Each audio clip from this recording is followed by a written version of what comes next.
Bəzi şəxslər dünyaya gələrkən bir evə deyil, bütöv bir dövrə qədəm qoyarlar. Samirra şəhəri, qorxunun kölgəsində gizlədilmiş bir nur. Çünki zülm qurtuluş xəbərindən daim hürkər. Allah öz hüccətini gizli saxlayıb. O həzrət yox olmayıb. Gözlərdən uzaq olsa da qəlblərə çox yaxındır. Adı İslam Peyğəmbərinin adı ilə eynidir. Ləqəbləri isə Mehdi, qiyam edən zamanın sahibidir.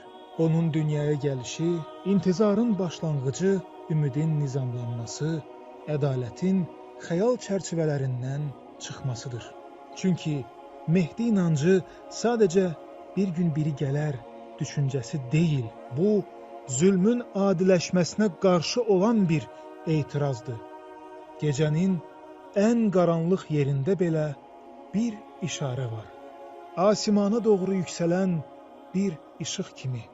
Bizim vəzifəmiz tarixdən küsmək deyil. Biz özümüzü islah etməli, haqqı artırmalı, zülmü azaltmalı və intizarı hazırlığa çevirməliyik.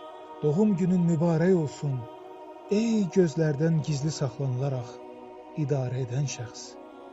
Gəl, zühur eylə ki, dünya ədalətlə dolsun.